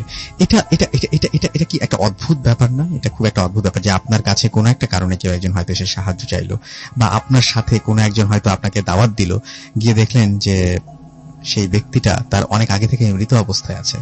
এই ব্যাপারটা যিনি এক্সপেরিয়েন্স না করেছেন, যিনি চোখের সামনে না দেখেছেন, তার পক্ষে বোঝাটা কতটা কষ্টকর হতে পারে আমি নিজে বুঝতে পারছি। আমি ঠিক মানে ওই জায়গাটাতে যেতে পারছি না, কিন্তু আমি এটুকু বুঝতে পারছি যে আকাশের কিরকম লেগেছিল কিছুটা হলেও আন্দাজ করতে পারছি। এই আন্দাজ করে যতটুকু ভয় পাচ্ছি, আকাশ কতটুকু ভয় পেয়েছিল সেই ব্যাপারে মানে সেই প্রসঙ্গ তো মানে একেবারে অন্যরকম একটা ব্যাপার। আমি দেখতে পাচ্ছি আমাদেরকে অনেকে এসএমএস করছেন। লিমন সে বাংলা ক্রিকেট স্টেডিয়াম থেকে এসএমএস, মিরপুরের কাছাকাছি থেকে এসএমএস করেছেন তিনি। এছাড়া আমাদেরকে বাবু এসএমএস করেছেন, নরসিংদী থেকে তানজিম আমাদের এসএমএস করেছেন আদিব নেক্সট আউটডোর শো সম্পর্কে জানতে চাচ্ছেন। গোলাম রাবি আবারও এসএমএস করেছেন, সিদ্দিক খান আমাদের এসএমএস করেছেন লিসা চরম স্টোরি অনেক ভয় লাগছে তাই জানিয়েছেন। এছাড়া আমাদেরকে দেখতে পাচ্ছি সুজন এসএমএস করেছেন আমাদেরকে, তানজাম এসএমএস করেছেন আমাদেরকে সিলেট থেকে দেখতে পাচ্ছি। এছাড়াও মাসুম আমাদের সাভার থেকে এসএমএস করেছেন আমাদেরকে দেখতে পাচ্ছি বুখারি, এবং তার কাছে অনেক বেশি ভয় লাগছে। এছাড়াও আমাদেরকে এসএমএস করেছেন দেখতে পাচ্ছি বিজয় সহ আরো অনেকে। আপনি যদি এসএমএস করতে চান মোবাইলের মেসেজ অপশনে টাইপ করুন ফুর্তি FORT ফুর্তি, স্পেস দিয়ে লিখুন আপনার নাম, স্পেস দিয়ে আপনার মেসেজ পাঠিয়ে দিন 9840 নাম্বারে। পর দুটো লম্বা স্টোরি, একটা ছোট্ট ব্রেক তো নিতেই হবে কারণ আওয়ার শেষ হয়ে যাচ্ছে, এবং এই ব্রেকের পরে আবারও ফিরে আসছি। এখনই কোথাও যাবেন না, আমাদের সঙ্গে থাকুন। স্টে টিউনড রেডিও ফুর্তি and don't stop the ফুর্তি। This track was downloaded from FusionBD.com. Bhoot FM. The night comes alive with Gramophone.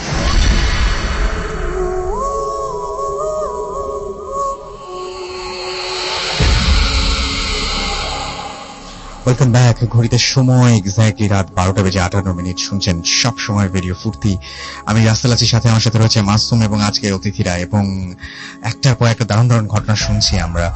আমি দেখতে পাচ্ছি যে ফেসবুকে আপনারা লিখছেন, এবং ফার্স্ট ঘটনাটা অনেক ভালো লেগেছে, সাজিদ আমাদের লিখেছেন। এছাড়া আমাদের লিখেছেন দারুণ হচ্ছে ঝিনাইদহ থেকে দোলন। এছাড়া আমাদের এখানে লিখেছেন যে ভাই আমি আপনাদের নিউ ফ্রেন্ড, লিখেছেন শুভ রয় XD সুজন আমাদের এখানে লিখেছেন, এবং আমাদেরকে তিনি বলছেন যে ভালো হিস্ট্রি থাকলে শোনাবেন। হিস্ট্রি আমরা এখানে ঘটনা শুনছি। আচ্ছা ওকে।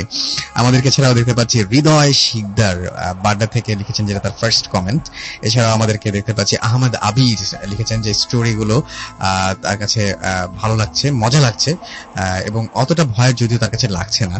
আমাদেরকে এছাড়াও জাফির তানজিম লিখেছেন হোপফুলি হরেবল হবে। আমাদের তার মানে আপনি ওখানে এই মুহূর্তে আমাদেরকে জয়েন করলেন, হ্যাঁ 2 মিনিট আগে আপনি কমেন্টটা করেছেন। এছাড়াও দেখতে পাচ্ছি যে ভয় লাগছে লিখেছেন মাইনুদ্দিন। এছাড়াও আমাদেরকে আরো অনেকে এখানে লিখছেন, এবং আমি দেখতে পাচ্ছি যে আলম তাপাদার, এছাড়া আমাদের এখানে শারাফ ইবনে আধি সহ আরো অনেকেই এখানে কমেন্ট করছেন। তো আপনি যদি কমেন্ট করতে চান চলে যান www.facebook.com/radio.furti, অথবা যেতে পারেন www.facebook.com/bhootfm.russell। এছাড়া এসএমএস করতে পারেন আমাদেরকে। এসএমএস করতে হলে যেটা করতে হবে, মোবাইলের মেসেজ অপশনে গিয়ে টাইপ করতে হবে ফুর্তি FORTI ফুর্তি, স্পেস দিয়ে লিখতে হবে আপনার নাম, স্পেস দিয়ে আপনার মেসেজ পাঠিয়ে দিতে হবে 9840 নাম্বারে। আর আপনারা যদি আমাদেরকে ঘটনা পাঠাতে চান, আমাদের ঘটনা পাঠানোর অ্যাড্রেস হচ্ছে bhootfm@radiofurti.fm, which is BHWTFM@RADIOFORTA.FM। আপনার নাম, ঠিকানা এবং ফোন নাম্বার সহ আপনার জীবনে ঘটে যাওয়া আপনার সেরা ঘটনা পাঠিয়ে দিন আমাদের কাছে। আমরা চলে যাব আমাদের প্রথম অতিথির কাছে আবারও, এবং তার আসলে আরো অনেক ঘটনা রয়েছে ওই বাসাটায়। আপনি বলছিলেন পল্টনে আপনাদের যে বাসাটা, সেই বাসাটা এতদিন পর্যন্ত যে এত বয়স হয়েছে, ঢাকা শহরে আমরা দেখি যে বাসা একটু পুরনো হয়ে গেলে সেই বাসাগুলো বিভিন্ন রিয়েল এস্টেট কোম্পানির কাছে মানুষজন দিয়ে দেন, এবং তারপরে সেগুলো সব অ্যাপার্টমেন্ট হয়ে যায় সেখানে। আপনাদের কখনো ইচ্ছা করেনি যে বাসাটা এরকম হবে? হ্যাঁ, আমরা সবসময় এটা এখন আরো বলতে পারেন 96-এই আমরা প্রথম এটা নিয়ে চেষ্টা করেছিলাম যেখানে যেন একটা ডেভেলপ করা যায়, কিন্তু কেন জানি না এরকম বহুবার হয়ে গেছে, সবকিছু হয়ে গেছে, তারপরও কেন জানি হয় না। এবং আপনি বলছিলেন যে কেউ হয়তো চায় না যে এই বাসাটা, মনে হয় আপনার তাই মনে হয় যে কেউ হয়তো চায় না। হয়েছে বলতে পারেন যেটা MOU বলি আমরা, তারপরে তারা বোর্ডও লাগিয়ে দিয়েছে যে কাজ নির্মাণ কাজ শুরু হবে, এরকম কিছু একটা এরকম পর্যায় থেকে আমরা ব্যাক করে এসেছি। তারপরেও হয়নি? না, তারপরেও আপনার এটা হয় না। আমি জানি না এখন আমাদের এই বাসাতে যারা আছেন তারাই চান না কিনা। আচ্ছা, আপনি একটা অতিথির কথা বলছিলেন যে অতিথিরাও আপনাদের বাসায় যদি যান তারাও বিভিন্ন ধরনের ভয়ঙ্কর এক্সপেরিয়েন্স নিয়েই ফেরেন। আপনার সেই অতিথির ঘটনা যদি হ্যাঁ, এরকম একটা ইমিডিয়েটলি একটা ঘটনা বলতে পারি। এটা ভয়ঙ্কর হবে কিনা আমি জানি না, জি, মানে জি। তাদের অভিজ্ঞতাটা বলছি, তারা কিরকম বা মানে কিরকম একটা সম্মুখীন হয়েছেন সেটাই জি, জি। বলছি। তো আমি প্রথমেই বলেছি যে আমাদের বাড়িটার 3 তলায়, বিভিন্ন তলায় বিভিন্ন জন থাকতেন। তো আমার দাদা আর দাদি থাকতেন দোতলায়। আচ্ছা, দোতলায় একটা রুমে থাকতেন তারা। তো আমাদের একটা রিলেটিভ এসেছিলেন ঢাকাতে একটা কাজে। তো তাকে ওখানে শুতে দেওয়া হয়েছিল আচ্ছা, যে তুমি 2 দিনের জন্য এসছো, ও একটা কাজ ছেড়ে চলে যাবে। তো বললাম ঠিক আছে, তুমি এখানে থাকো। তো আমি একটু বাইরে বলে রাখি, তো দোতলায় বর্তমানে থাকেন আমার এক চাচা আর এক চাচি। জি, তো ওনারাই বলেছেন যে তুমি এখানে আজকে থাকো রাতে। তো অনেক রাত তখন। আচ্ছা, আমার পাশের ঘরে আমার চাচাতো ভাইরাও শুয়ে আছে। জি, হঠাৎ তো চিৎকার দিয়ে উঠলো। কি ব্যাপার? চিৎকার দৌড়ে চলে এসেছে, আমি ওখানে শুবো না। আচ্ছা, কি কারণ? তো ও বলে যে আমার ঠিক ঘুম আসেনি, আমি একটু এদিক ওদিক ফিরছি, কারণ স্বভাবতই নতুন একটা জায়গা চেঞ্জ হয়েছে হয়তোবা। হুম, তো বললো যে আমি, আর ওই রুমটা অন্ধকার, পাশের রুমে লাইট জ্বলছে। আমার চাচাতো ভাইরা যে ঘরে শুয়ে আছে ওই ঘরে লাইট জ্বলছিল। তো ও ঘরে শুয়ে থেকে বলছে একটু আলো আঁধারি, বলে কে একজন এসে হাত দিয়ে মশারিটা তুললো। আচ্ছা, তো মনে করছে হয়তো আমার কোনো চাচাতো ভাইটাই হয়তো ওর কাছে শুবে, এই জন্য মধ্যে গেছে। তো ও তাকিয়ে আছে একদিনে। তারপরে একটু পরে দেখে মশারিটা তুলে হুম, হুম, একজন মহিলা ভিতরে মাথা ঢুকে ওর দিকে তাকিয়ে আছে। ও দেখে মানে চিৎকার দিয়ে উঠে এসেছে, বলে ওটা আপনার দাদি। আচ্ছা, আমার দাদি তাকে দেখছে যে ওখানে তার রুমে এটা কে শুয়ে আছে। তাহলে তুমি আমার দাদিকে চিনলে কি হবে? তো বলে যে আমার দাদির ছবি দেখেছি, ওই ঘরে দাদিটার ছবিও আছে পাশের ঘরে। বলে যে এই মহিলাকে আমি দেখেছি ওখানে, কারণ উনি আমার দাদির ছবি ওখানে ছিল। অর্থাৎ এটাই বুঝতে পারলাম যে মানে আমার দাদা বা দাদি তারা বাইরের কেউ তার রুমে থাকুক বা তার ঘরে শুক, এটা হয়তো বা তারা মনে হয় পছন্দ করেন না। আচ্ছা, তা আপনি জিনিসটা একটু উপলব্ধি করেন, আপনি হ্যাঁ, হ্যাঁ, শুয়ে হ্যাঁ। আছেন, ঘুমাচ্ছেন বা একটু তন্দ্রা ভাব, একটা হাত দিয়ে আছে মশারিটা তুলে একজন একটা মাথা ঢুকিয়ে দিল মশারির ভিতরে, তাকে দেখছে ভালো করে। আপনি একটু অনুভব করে দেখেন তখন আপনার সিচুয়েশন কেমন লাগবে। হ্যাঁ, সেটাই। এবং এটা আপনার মানে অতিথিরাও এই বাসা থেকে কোনো সময় মানে এরকম ভাবে মানে কি বলবো যে কোনো অভিজ্ঞতা না নিয়ে ফিরে যান না। হ্যাঁ, আচ্ছা, আরেকটা জিনিস খুব আমার কাছে অবাক লেগেছে। জি। সেই জিনিসটা হচ্ছে যে আপনি বলছিলেন যে কোনো একটা দিন আপনাদের বাসার ছাদের উপরে আপনারা অদ্ভুত কিছু জিনিস দেখতে পেয়েছিলেন। একটু বলেন তো, মানে এটা আমরা শুনি যে অনেক সময় শুনি যে সাদা কাপড় পরা মহিলা দেখা যায়, আমরা শুনি যে অনেক সময় কালো ধরনের কোনো অবয়ব দেখা যায়, আমরা অনেক কিছু শুনি, কিন্তু আপনি দেখেছিলেন একদম ডিফারেন্ট একটা জিনিস। কি দেখেছিলেন বলেন তো আমাকে একটু? ওটা কিন্তু আমি রাতে দেখিনি, দিনের বেলায় দেখেছেন, দিনের বেলা। সেটা আরো অদ্ভুত ব্যাপার। জি। জি, এটা আমরা রাতে যেটা উপলব্ধি করি, অনেক রাতে, এটা প্রতিদিন ঘটে না, জি, মাঝে মধ্যে হয় যে ছাদের উপরে কেউ দৌড়াদৌড়ি করছে, জি, এটা প্রায় সময় আমরা বুঝতে পারি। তারপরে আপনার অনেকে শখবশত মেয়েরা পায়ে এটা কি বলে নুপুর না নুপুর পড়েন। জি, তা হাঁটলে একটা সুন্দর আওয়াজ, হয়তো জি, এই আওয়াজটা পরিষ্কার আসে। এটা এখনো আসে হ্যাঁ, প্রতিদিন, মানে সবাই পান। হ্যাঁ, সবাই পায় এটা, মাঝে মধ্যে এই জিনিসটা পাওয়া যায়। তারপরে আরেকটা জিনিস আপনি অনুভব করবেন, সেটা হচ্ছে খুব সুন্দর একটা স্মাইল, গন্ধ আসে, যেটা আচ্ছা। ডিফারেন্ট। আমরা যে পারফিউমটি ইউজ করে তা আমার তো জানা আছে, জি, কিন্তু এটা একদম ডিফারেন্ট, এটা আপনাদের বাসার কেউ ইউজ বাসায় করেন না? কেউ ইউজ করে না। জি, তো এরকম বা প্রায় অনেক কিছুই মানে আমরা উপলব্ধি করি বা অনুভব, যেটাই বলে। তা আমি কয়েকদিন, এটা আপনার কয়েক মাস আগেকার ঘটনা, আমি সকালে উঠে ছাদে গেছি, যে আমি নিজেই হতভম্ব হয়ে গেছি। পুরো ছাদ বাগান বিলাস যে ফুল, এবং জি, এটা জি, জি। পিঙ্ক হুম। কালারের, যেটা মানে একটু একদম হালকা পিঙ্ক না, একটু গাঢ় যে, হ্যাঁ, হ্যাঁ, পিঙ্ক, যেটা পুরা ছাদ ভর্তি এই ফুল। আচ্ছা, আমি মনে করলাম হয়তো পাশে কোনো বিল্ডিং কারণ ইয়ে থেকে আমি এদিক ওদিক তাকালাম না, কারো বাসাতে তো এরকম ধরনের গাছ নাই। আর আমাদের তো সব দিকে তো অফিস, গাছ তো থাকার কথা না। আর আপনি নিজেও বুঝতে পারছেন যে একটা ছাদ ভর্তি ফুল থাকলে কি পরিমাণ ফুল থাকতে হবে। আমি আবার সঙ্গে সঙ্গে আমার ওয়াইফকে ডাকলাম যে দেখো ছাদের উপরে এটা কি দেখে।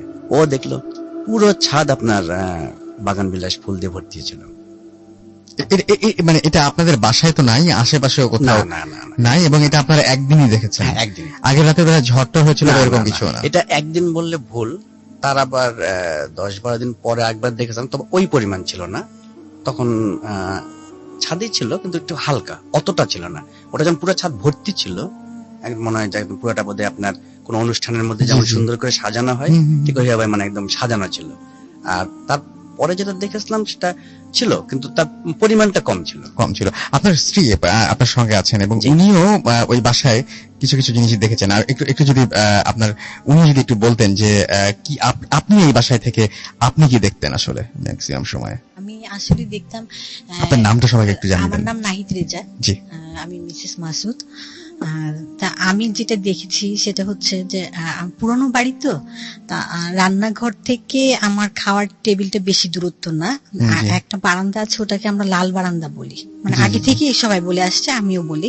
তা আমি যখন রান্নাঘর থেকে খাওয়ার টেবিলের দিকে যাচ্ছি তখন আমি একটা হিন্দু লোককে যেতে দেখেছি, ধুতি পরা, কিন্তু তার মুখটা আমি দেখি নাই। আচ্ছা, আপনি বলছেন যে আপনি বুকের নিচের অংশটুকু আমি দেখেছি, পূর্ব দিক থেকে পশ্চিম দিকে সে হেঁটে যাচ্ছে, এরকম আমি। সময় এটা হবে? এটা ঠিক দুপুরের দিকে। তা এটা আমি অনেকবার দেখার পরে আমি আমার হাজবেন্ডকে বলি, আমার মুরব্বীদেরকে বলি, তারপরে যাই হোক সবাই দোয়াটা পড়তে বলে। তার কিছুদিন পরে আমাদের পুরানো বাড়ি তো, আমাদের ওয়াশরুমটা হচ্ছে উপরে, চারতলায়। তা আমি ওয়াশরুমে যাওয়ার জন্য চারতলায় যাচ্ছি, ওইখানে 4তলায় আমাদের একটা চিলিকোঠার রুম, ওইখানে সোফা টোফা দেওয়া আছে। তা আমি ওই রুমের ভিতর দিয়ে ওয়াশরুমে যেতে হয়। তা আমি যখন ওই রুমের ভিতরে গেলাম, বেতের সোফার উপরে একটা লোক বসা, আমি সেটাও মানে তার মুখটা দেখতে পাইনি, সে পাটা তুলে বসে আছে। বসে আছে, মানে তার লুঙ্গিটা পরা। সে জাস্ট আমাকে দেখে মনে হলো যে সে নামিয়ে দিল, কিন্তু ওই অবস্থায় আমি দেখে এক চিৎকার দিয়ে নিচে চলে আসছি। তারপর দোতলা থেকে পাশে থেকে আমার চাচি শাশুড়ি ওনারা আসলো, কি হলো বললাম, তারপরে ওনারা জাস্ট আমাকে সান্ত্বনা দিল। এই যে আপনার এই যে নুপুরের শব্দ, এগুলো কি আপনিও শুনতে পান? হ্যাঁ, আমিও শুনতে। ইভেন আমি কিন্তু অনেক ভয় পাই, আমি একা ঘরে থাকতে পারি না ওই বাড়িতে। ইভেন রান্না করতে গেলেও আপনার পেছনে যদি কেউ দাঁড়িয়ে থাকে একটা অনুভব করা যায়, আমি সেটাও অনুভব করতে পারি যে ওই বাড়িতে মানে একটা কিছু আছে। উনিও বলছিলেন এই বাসাটার একটা সমস্যা এটা যে সবসময় কোন আরো একজনের আর একটা কিছুর মানে অস্তিত্ব না। যেমন আমি আরেকটা কথা বলি রাসেল ভাই, সেটা হচ্ছে আমার বড় বোন বেড়াতে এসেছিল। আমার বড় বোন আর ওর ননদ এসেছিল আমাদের বাসায় বেড়াতে। ওরা উপরের ঘরে থাকতে দিলাম, আমরা 3তলায়, ওরা 4তলায় থাকলো। তা ওরা রাত্রেবেলা গল্প করছে, আমরা শুয়ে পড়ছি। ও হঠাৎ করে দেখলো মানে আমার হাজবেন্ডের মতো কে ওদের সামনে দিয়ে হেঁটে যাচ্ছে, ছাদের উপরে চলে গেল। তখন ওরা ভাবছে হয়তো যে মাসুদই গেল। ঠিক 2 মিনিট পরে মাসুদ মানে নিচ থেকে উপরে উঠলো। কি মানে আমার বড় বোনের নাম মিতাপ, আপনি কি করছেন? তারপর তো আমার বড় বোন চিৎকার, তুমি না এই মাত্র আসলো? বলে কি না, আমি তো আসি নাই, আমি তো মানে এই মাত্র নিচ থেকে আসলাম, আমি করলাম। তারপরে ছাদের উপরে যাওয়া হলো, গিয়ে দেখলাম না, কেউ নাই। এরকম ধরনের ঘটনা মানে অহরহই এই বাসাটায় ঘটে এবং এটা আমাদের দেখতে ইচ্ছা করছে এবং আমরা কোনো একদিন হয়তো সেই বাসায় গিয়ে একটা এপিসোডও করে ফেলবো ইনশাআল্লাহ। থ্যাংক ইউ ভেরি মাচ আপনাদের দুইজনকেই। আমরা সময় পেলে আবারও আপনাদের কাছে ফিরে আসতে চাই, কারণ আপনাদের বাসার ঘটনা দিয়ে একটা এপিসোড করা যায়। এত প্রচুর ঘটনা, এত বেশি পরিমাণে ঘটনা রয়েছে। আমার কাছে আরো একটা ঘটনা রয়েছে, যে ঘটনাটা আমি আসলে এখন পড়ে শোনাতে চাই। এবং এই ঘটনাটা আসলে বেসিক্যালি যেটা যিনি পাঠিয়েছেন তার সম্পর্কে আমি অলরেডি ফেসবুকে একটা পোস্ট দিয়েছি, আপনারা সবাই দেখেছেন নিশ্চয়ই, www.facebook.com/bhutfm.russell। এখানে গিয়ে আপনি দেখতেই পাবেন যে একটা ছবি দেয়া আছে এবং সেই ছবিটার ডেসক্রিপশন রয়েছে। এবং যারা ছবিটা দেখেননি বা যারা সেই পেজে এখনো যাননি তাদের সুবিধার্থে আমি একটু পড়ে দেই যে কি লেখা ছিল সেখানে। এবং সেটা ছিল এরকম যে ছবির এই ফুটফুটে মেয়েটির নাম মনা, এবং শুভঙ্করের বড় আদরের বোন। বাকিটুকু আমি বলবো না, বাকিটুকু গল্পে বলবো, যে ঘটনাটা রয়েছে সেই ঘটনায় বলবো, কারণ বাকিটা বললে পুরো ঘটনাটাই এখন মানে আপনাদের কাছে অন্যরকম লাগতে পারে। যাই হোক, যিনি লিখছেন ঠিক যেভাবে লিখেছেন আমি ঠিক সেভাবে পড়ছি, এবং তিনি লিখেছেন যে ভূত এফএমের সমস্ত শ্রোতা বন্ধুকে তিনি শুভেচ্ছা জানিয়েছেন, এবং তারপরে বলছেন আমি শুভঙ্কর, এবং তার বাসা যেখানে সেটার ঠিকানা দিয়েছেন তিনি জলঙ্গি, মুর্শিদাবাদ, ভারতের বাসিন্দা তিনি, এবং তিনি বলেছেন আমার একটা ভয়ঙ্কর অভিজ্ঞতা আপনাদের সাথে শেয়ার করতে চাই। ঘটনাটা 21/12/2014 তারিখের। বুঝতেই পারছেন যে এটা বেশি পুরাতন নয়, এই তো কিছুদিন আগে গেছে এটা। এবং আমি সেদিন দমদম কলকাতায় ছিলাম। আমি বিটেকে সিএসই নিয়ে 2014-তে পাশ করার পর একটা আমি IISWBM-এ ফায়ার ম্যানেজমেন্ট পড়তে কলকাতায় আসি। আরো একবার বলছি, ফায়ার ম্যানেজমেন্ট পড়তে কলকাতায় আসেন তিনি। সেদিন 21/12/2014 রবিবার, সেদিন আমি আমার মেসে যথারীতি 7টায় ঘুম থেকে উঠি। তারপর সকাল 8টা আমাদের মেসের কাকা চা দিতে আসে। আমি ফ্রেশ হবার পরে চা নিয়ে খেতে থাকি, কিন্তু জানি না কেন, কি কারণে যেন আমার হাত থেকে চায়ের কাপ পড়ে যায়, সেটা ভেঙে যায়। আমি ভাবি রাত্রি জেগে পড়াশোনা করার জন্য শরীর দুর্বল, তা বলা ভালো যে 22/12/2014 তারিখে আমার ফাইনাল পরীক্ষা ছিল, তাই কিছু না ভেবে আবার পড়তে বসি। সকাল 12টা স্নান ও খাওয়া সেরে নিলাম, কিন্তু সেদিন আমি কেমন যেন ফিল করছিলাম। দুপুর 2টা এক বন্ধু ও একজন ফায়ার ডিপার্টমেন্টের অফিসার আসেন আমাদের মেসে। তারা আমার সঙ্গে ফায়ার ম্যানেজমেন্ট পড়েন। ওনারা একটি বিষয় বুঝতে এসেছিলেন। সব ঠিকঠাক হওয়া সত্ত্বেও আমার বুকের ভেতরে কেমন যেন জোরে জোরে হার্টবিট হচ্ছিল। বিকাল 5টা এবং কাছে একটা চায়ের দোকানে চা খেতে গেলাম, কিন্তু আবার সকালের ঘটনার পুনরাবৃত্তি হলো। আমার চায়ের কাপ পড়ে গেল। কিছু মনে না করে ভাবলাম হয়তো কাল পরীক্ষা, সেই জন্যই টেনশনে এরকম হচ্ছে। রাত 10টা যখন আমার বন্ধু ও ফায়ার ডিপার্টমেন্টের অফিসার বললেন চলো আজ বিরিয়ানি খাই, রাত 10টা বেজে গেছে, এখন তো আর মেসে খাবার পাওয়া যাবে না। আমি বললাম ঠিক আছে। রাত 10:30 বিরিয়ানি খেতে গিয়ে হায়দ্রাবাদি রেস্টুরেন্টে আমার হাত থেকে কাচের গ্লাসটা পড়ে ভেঙে যায়। তবুও আমি কিছু মনে করিনি, স্বাভাবিকভাবেই বিল মিটিয়ে আমি চলে আসি মেসে। কিছু পড়ার পর আমি ঘুমোতে যাই। আমার রুমের ভেতরে আরো 2জন রুমমেট একটু ইয়ার্কি ফাজলামো করছিল। রাত 11:30 নাগাদ আমার চোখে জল আসতে শুরু করে, মনে হচ্ছিল যেন আমি কাঁদছি। মেসের বন্ধুরা ইয়ার্কি মেরে বলে কি রে, কেউ দুঃখ দিয়েছে? কিন্তু চোখে জল পড়া বাড়তেই লাগলো। এবার সত্যি সত্যি বন্ধুরা ভাবলো আমি সত্যি করেই কাঁদছি। এবার বন্ধুরা আমাকে বলল, শুভ তুই কি সত্যি কাঁদছিস?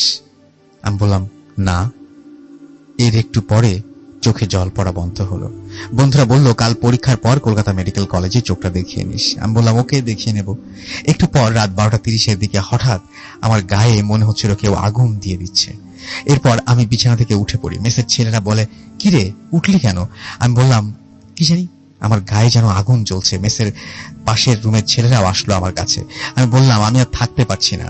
ওই ঠান্ডা দিনে আমি জলের বোতল গায়ে দিয়ে দিলাম এবং ঠান্ডা করার জন্য। একটু পরে গা ঠান্ডা হলো, কিন্তু গা জ্বলতেই থাকলো। আমি কম্বল গায়ে দিয়ে শুয়ে পড়লাম। এরপর আমি আমার ট্যাবে কিছু ধর্মীয় শ্লোক ছিল তা শুনতে লাগলাম। সবাই শুয়ে পড়লো। আমি এইসবের কারণে না খুঁজে একটু ঘুমানোর চেষ্টা করলাম। রাত 1:20 দিকে আমার মোবাইলে ফোন এলো। আমার গ্রামের বাড়ির পাশের বাড়ির একটা ছেলে ফোন করেছে। আমি ভাবলাম এত রাত্রে কি ব্যাপার, ফোন করেছে কেন? ফোন রিসিভ করতে শুনলাম সেই ছেলেটা বলছে, শুভদা তোদের বাড়িতে কি হয়েছে জানিস? আমি বললাম না। সেই ছেলেটা তখন বলল, একটু আগে মনা দিদি অর্থাৎ আমার বোন গায়ে আগুন দিয়ে আত্মহত্যা করতে গিয়েছিল। ওকে এখন হাসপাতালে নিয়ে যাচ্ছে। পরে আমার বোনকে কলকাতায় আনা হয়। তখন আমি আমার বোনকে জিজ্ঞেস করি, কিরে এরকম করলি কেন? সে উত্তর দিল, আমি নিজেই কাজ করিনি, কি করে হলো আমি বুঝতেও পারছি না। আরো একটা কথা, সেদিন আমার সঙ্গে যা ঘটেছিল ঠিক এই একই রকম ঘটনা আমার বোনের সাথেও ঘটেছিল। খালি ও যখন গায়ে আগুন দেয় তখন ঠিক সেই সময় কলকাতায় আমার গায়ে আগুন জ্বলছিল।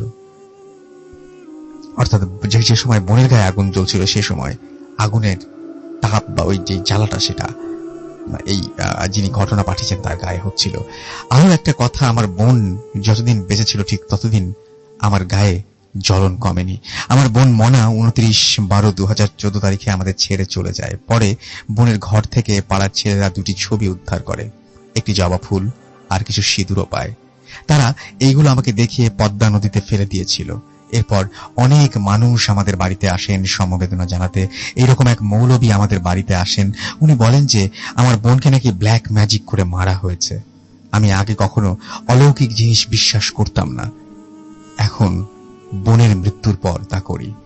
বোনের এই ঘটনার পর আমি এখন বাড়িতেই থাকি। বোনকে আজও আমরা খুব মিস করি। তবে বিজ্ঞান আমাদের এই ঘটনাকে কি দিয়ে ব্যাখ্যা করবেন জানি না। তবে সত্যি যে অলৌকিক ব্যাপার বলে কিছু আছে তা আজ বুঝতে পারলাম। এটা বাস্তব ঘটনা, ভালো লাগলে পড়ে শোনাবেন। আমার বোনের নামটা ব্যবহার করবেন না, পরে আবার উনি আমার জানিয়েছেন সেই নামটার জন্য আমি ব্যবহার করলাম। এবং তিনি প্রার্থনা করতে বলেছেন ঈশ্বরের কাছে তার বোনের জন্য। আমরা প্রার্থনা করি তার বোনের আত্মা শান্তি পাক। আমরা আবারও একটা বিরতিতে যাব এবং বিরতিতে আমাদের যেতে হবে। তার আগে কিছু SMS করে ফেলতে চাই। আমাদেরকে SMS করেছেন, দেখতে পাচ্ছি জন কবির, আজকে ভূত এফএমের স্টোরি অসাম। রাসেল ভাই সুমন সিলেট থেকে আমাদের SMS করেছেন আমাদেরকে, দেখতে পাচ্ছি পূরবী, এবং তিনি বলছেন খুব ভয় লাগছে। এছাড়াও বিলাস আমাদের SMS করেছেন, পলিন ময়মনসিং থেকে SMS করেছেন থার্ড স্টোরিটা অসাম। তানজাম আমাদের SMS করেছেন নাজমুল রংপুর থেকে। এছাড়াও সুমন আমাদের SMS করেছেন আমাদেরকে আরজি রকুন। এছাড়াও SMS করেছেন বাপ্পি সাভার থেকে। এছাড়া আমাদের SMS করেছেন শাওন গাজীপুর থেকে। আমাদের আলতাফ মিরপুর 6 থেকে SMS করেছেন। এছাড়াও আরো অনেকেই আমাদের SMS করেছেন। রাজীব আমাদের SMS করেছেন রুবেল SMS করেছেন, রকি সহ আরো অনেকে। আপনারা যদি SMS করতে চান মোবাইলের মেসেজ আপনি টাইপ করুন ফুর্তি FORTI ফুর্তি স্পেস দিয়ে লিখুন আপনার নাম, স্পেস দিয়ে আপনার মেসেজ পাঠিয়ে দিন 9840 নম্বরে। আমাদের ইমেল করতে চাইলে আমাদের ইমেল অ্যাড্রেস হচ্ছে bhutfm@radiofurti.fm। আমাদের ফেসবুকের অ্যাড্রেস হচ্ছে www.facebook.com/radio.furti এবং www.facebook.com/bhutfm.russell। একটা ছোট্ট বিরতি এবং তারপর একটা অডিও ক্লিপ রয়েছে আমাদের, সেটার পরে আমরা আবারও ফিরে আসবো। সেই পর্যন্ত আমাদের সাথে থাকবেন। স্টে টিউনড রেডিও ফুর্তি এন্ড ডোন্ট স্টপ দ্য ফুর্তি। Bhoot FM. The night comes alive with Gramophone.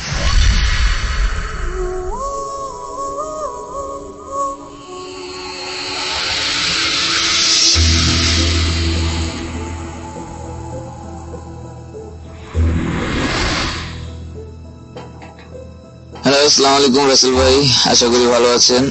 আমি মোহাম্মদ আবু বকর সিদ্দিক ওরফে তুহিন। আমি বর্তমানে মালয়েশিয়াতে পেনাং বিভাগে থাকি, এখানে একটা ট্যুর গাইডে কাজ করি। তো ঘটনা শুরু করার আগে আপনাকে বলতে চাই, এটা কোনো গল্প বা কাহিনী না, এটা সত্যি ঘটনা, আমাদের গ্রামে ঘটে যাওয়া একটি সত্যি ঘটনা। এটা 2005-এর ঘটনাতে চলে যাই। এই ঘটনাটা আমার মামার বন্ধুকে নিয়ে, তাই এই ঘটনাটা। তো এই ঘটনাটা আমি আমার মামার কাছ থেকে শুনেছি। তো 2005-এর অক্টোবরে রমজান মাসের ঘটনা। তো আমার মামার বন্ধুর আপনার ভাইয়ের একটা গোস্ত বিক্রির দোকান ছিল আমাদের বাজারে, কষায়ের দোকান। তো ওই জায়গায় রমজান মাসে চাহিদা বেশি থাকায় প্রতিদিনই আপনার গরু জবাই করতে হতো।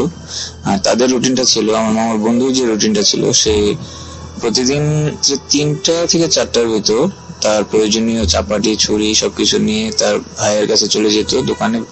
আবার গোস্ত কাটা শেষ হলে, গরু কাটা শেষ হলে সে কিছু গরুর গোস্ত এবং তার কিছু হাড্ডি তার বাড়ির জন্য, ঘরের জন্য নিয়ে আসতো। ঠিক ফজরের নামাজের আগে, ফজরের আজানের আগে, সেহরির টাইমে সে এসে সেহরি করতো। সে যাই হোক, সে একদিন ভোরবেলা ঠিক ফজরের আগে সে গোস্ত নিয়ে আসছে। তো সে যে রাস্তা দিয়ে তাদের বাড়িতে যেত, রাস্তাটা এরকম ছিল, দুপাশে 2টো পুকুর এবং রাস্তার মাথায় আপনার একটা চালতা গাছ, এবং ওই রাস্তাটা ছিল 3টা রাস্তা মাথায়, 3টা রাস্তা 3 দিকে চলে গেছে। তো একদিন যাওয়ার সময় সে দেখতে পেলো ঠিক ওই রাস্তাটার ঠিক মাথায় একটা কুকুর। তো গ্রামের বাড়ি, কুকুর থাকাটা অস্বাভাবিক কিছু না, কিন্তু কুকুরটা তাকে দেখে খুব অস্বাভাবিকভাবে ডাকতে শুরু করলো।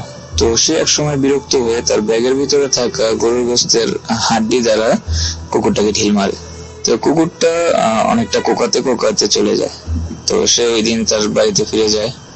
ঠিক পরের দিন সে আবার ওই রাস্তা দিয়ে যাওয়ার সময় সে দেখতে পায় একটা সাদা আপনার পাঞ্জাবি পরা একটা মানুষ।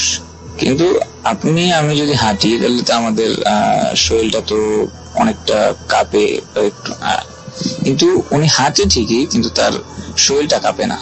তো সে এটা দেখে মোটামুটি একটু ভয় পেল, আর সে কোনো কথাও বলে না। ওই লোকটা, সাদা পাঞ্জাবি পরা যে লোকটা, অনেক বড় পাঞ্জাবি, তার ফেস দেখা যাচ্ছিল না কারণ খুব অন্ধকার ছিল, আর কিন্তু তার পুরোটা শরীরই মোটামুটি সাদা ছিল, একটা জায়গায় একটু রক্তাক্ত টাইপের ছিল, একটু লাল রঙের রক্তাক্ত টাইপের ছিল।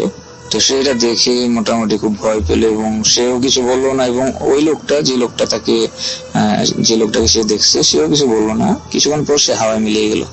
তো সে ওটা দেখে আর ওখানে দাঁড়ায় নাই, সে মুহূর্তের ভিতর তার বাড়িতে চলে গেল।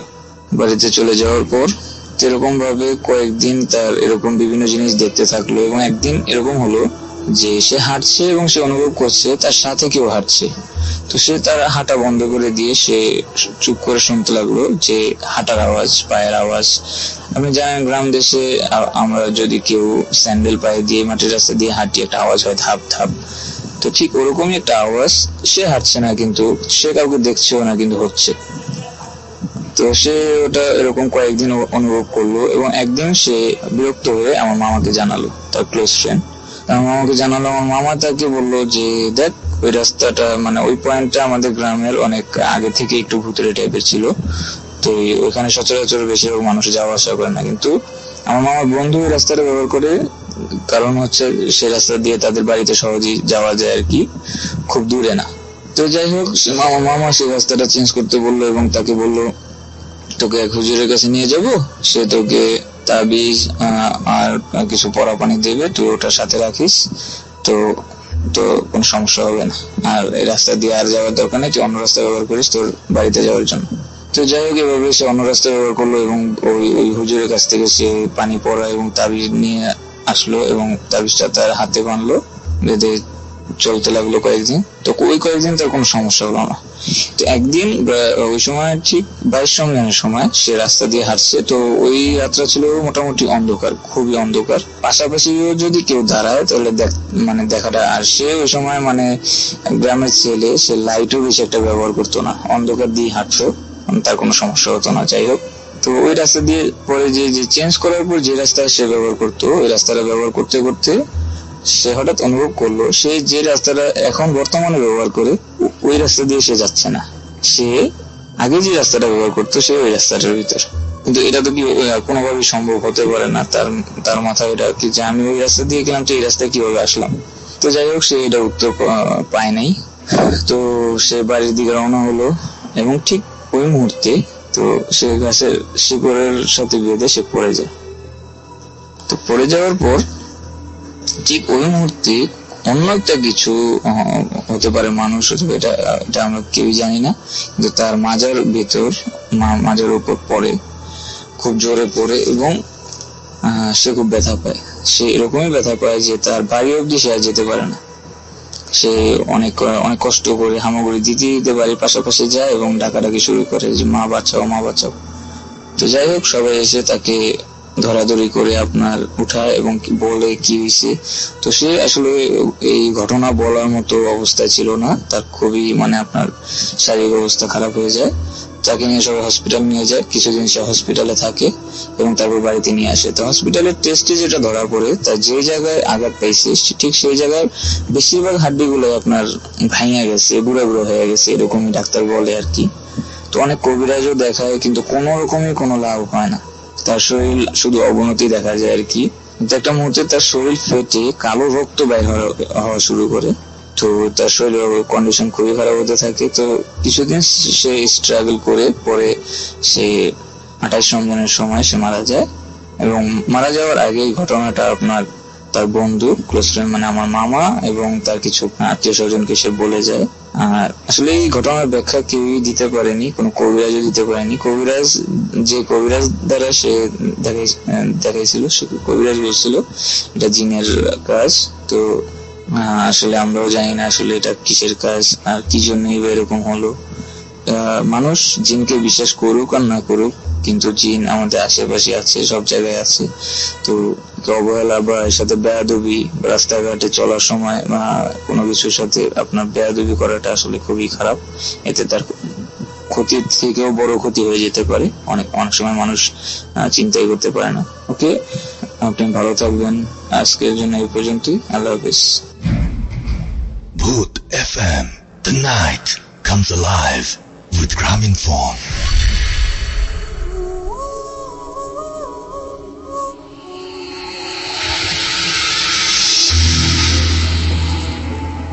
Welcome back.